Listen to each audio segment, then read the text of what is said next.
Today we are exactly halfway through the season of Advent.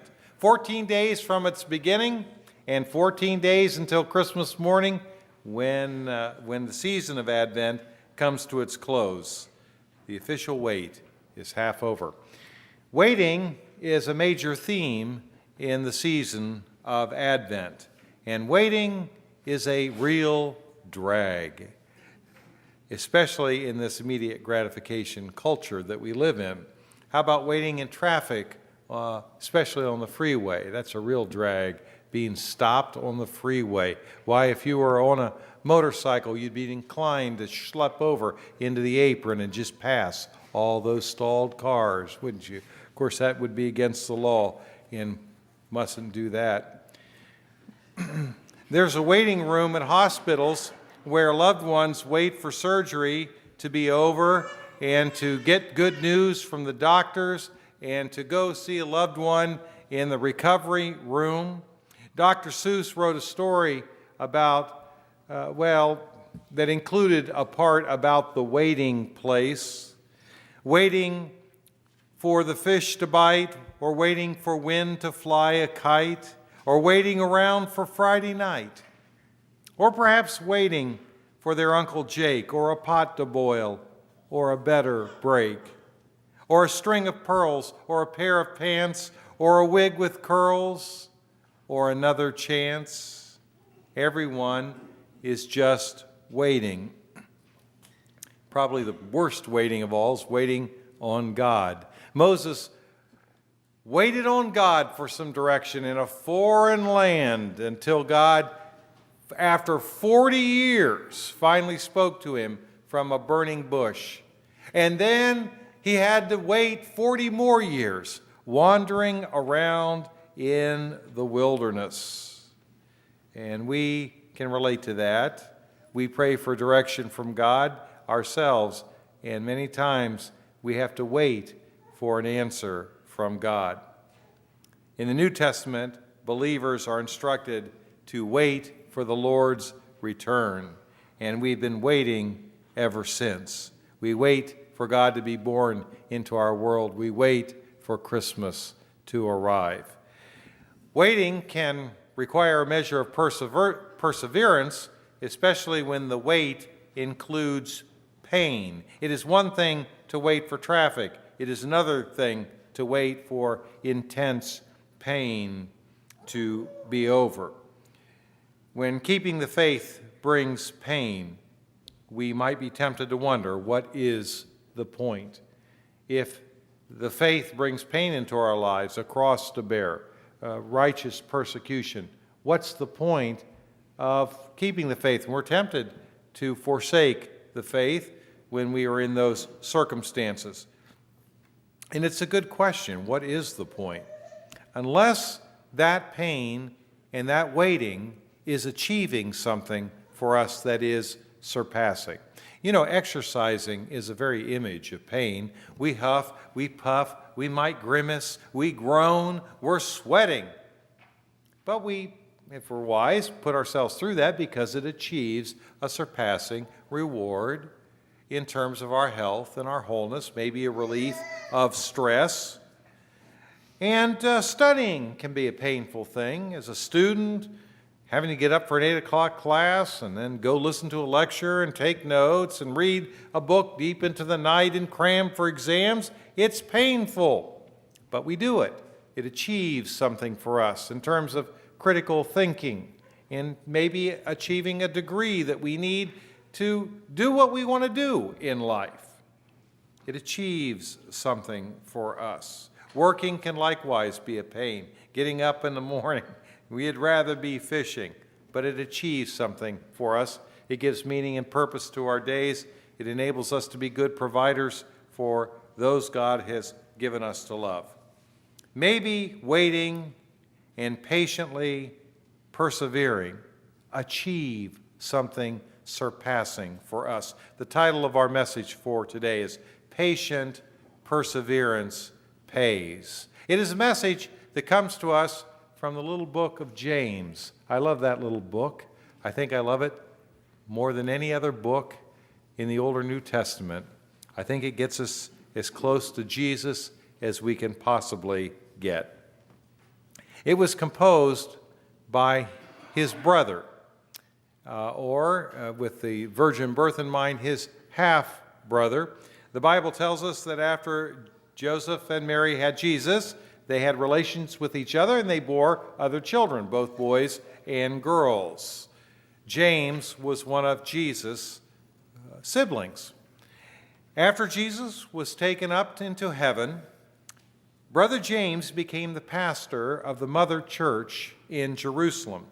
His letter is the earliest Christian writing that we possess. Before the gospel writers, before Paul and his letters in the Bible, there was James. And I believe that it preserves for us the words of Jesus. There are 14 references to the Sermon on the Mount, just in this brief letter alone. I think it preserves his words, his thinking, his style, proverbial style, better than anyone, because it was preserved by the one who knew him by far the longest and the best, his brother James.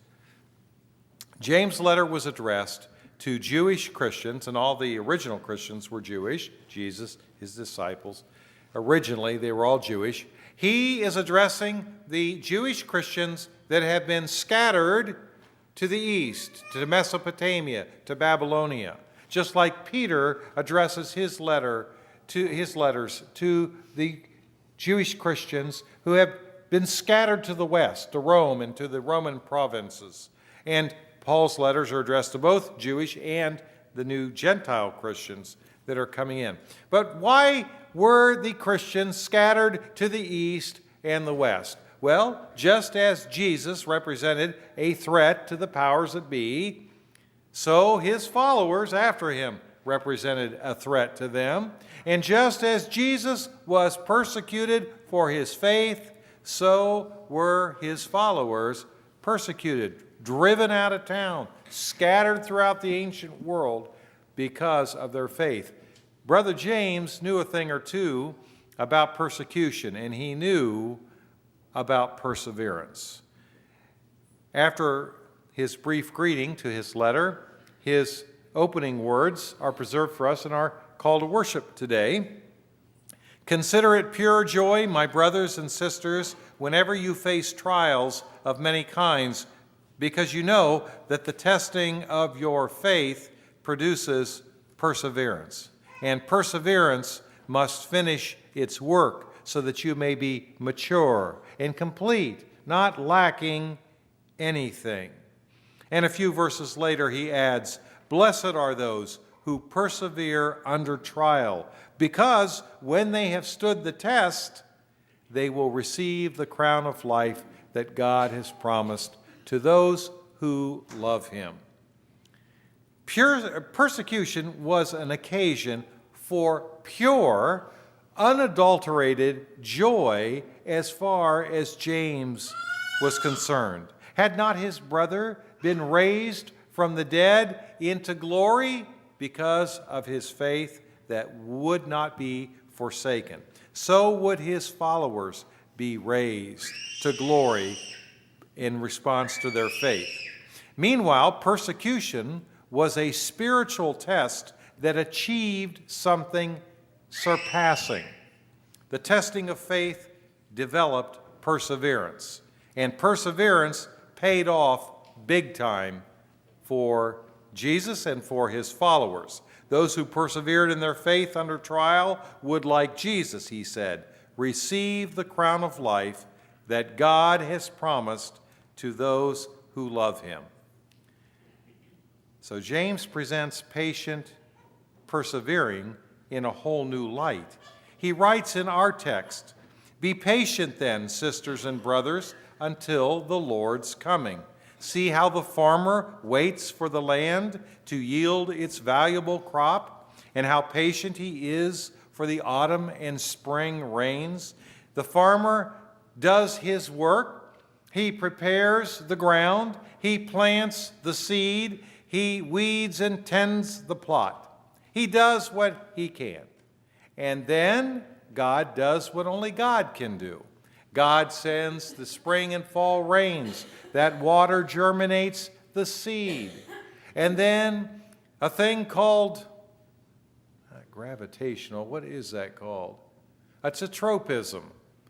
And it causes things to grow up against gravity rather than down or sideways. Geotropism is what it's called. And then, I see my scientist nodding his head back there. And then phototropism takes over, which causes things to grow to the light, because the light works through photosynthesis to create food for the root system and the stalk and the foliage, and finally, a 100-fold harvest.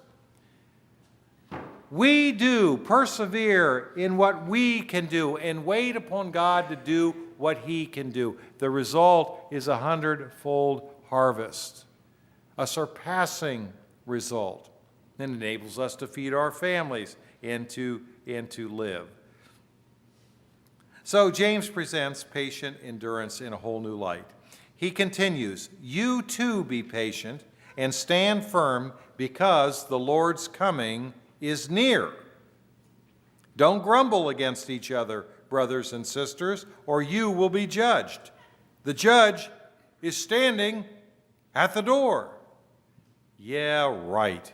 The judge is standing at the door. Jesus is coming soon. We have been told that, and we've waited for that for 2,000 years. What happens when we wait and we wait and we wait? Well, we get crabby and we grumble. Jim Bob, on vacations, that kid. We have a line we repeat in our family all the time. What is it, Nancy? Do you remember? There's no food here. I'm hungry, and you go, Well, we're coming up to an exit here and some fast food, and you pray, where is it? Right over the bridge there. And you get over, nothing but trees. There's no food here. We complain and we grumble like the people of Israel grumbled against Moses. He gets them out in the wilderness, and they don't know, what are we going to eat out here? And they start grumbling against him. That's what we do. And the Lord's coming is sooner than we think, if we understand that the Lord comes at the last hour, our last hour. The judge comes to judge what we have done with the gift of life we've been given, whether we have persevered in keeping the faith or whether we have forsaken the faith. Grandma Schnell lived 104 years old. At her 100th birthday party, I said, well, did you ever think you'd get here? And she said, no, but now that I have, it sure didn't take long. The Lord is coming soon, sooner than we can imagine. The judge is standing at the door. And the testing of our faith is going to come to all of us. There's no one in this life who lives such a charmed life and gets out without this. All of us will have our faith tested. James says, sisters and brothers, as an example of patience in the face of suffering, take the prophets who spoke in the name of the Lord. Even the prophetic witnesses had their faith tested. If suffering for righteousness' sake was good enough for the prophets, if it was good enough for Jesus, if it was good enough for the early church, you better believe it's going to be good enough for us. Good enough to achieve a surpassing reward for those who patiently persevere. James continues, as you know, we consider blessed those who have persevered. You have heard of Job's perseverance and have seen what the Lord finally brought about. The Lord is full of compassion and mercy. The Lord is not some cosmic child abuser. Job probably thought that at first. He had a charmed life. He had been given many things, and all those things were taken away from him. He was sorely tested, but he persevered in his faith. And when the time of testing came to its close, what did happen then? God restored to him twice what he had before. And that's what he will achieve for us. During the Summer Olympics in 1992, there was a runner named Derek Redmond who was projected to get the gold in that race. All of his life had built really to this moment, the training and all that had brought him to this race. And when the starter pistol fired, the runners burst forth from their blocks. Halfway through the race, Derek was in the lead, as everyone suspected he would be, and then disaster struck. He tore his hamstring muscle. He collapsed on the track, and all the runners went ahead. Medical personnel came running out on the track to assist him, and he shook them off. He got back to his feet, and he began to limp toward the finish line. A man ran out of the crowd toward him, and the officials tried to stop him, and he brushed him off. It was his father, Jim. And he said, "Derek, you don't have to do this." And he says, "Yes, I do." And his father said, "Then we will do it together." And with grimaces of pain on his face and tears streaming down his father's face, they struggled to the roar of the crowd, which was now on its feet, watching this unfold, until they crossed the finish line. Did he win the gold medal? No, but he created the defining moment for the Barcelona Olympics, and obviously we're still being inspired by him today. Patient perseverance pays off one way or the other. Not always the way that we suspect, but it always does, and it's always in a surpassing way. Once we pass the test, once we finish the race, the crown of glory awaits those who patiently persevere. May the Advent season of waiting and watching find us patiently persevering until the Lord comes, until Christmas. Please rise.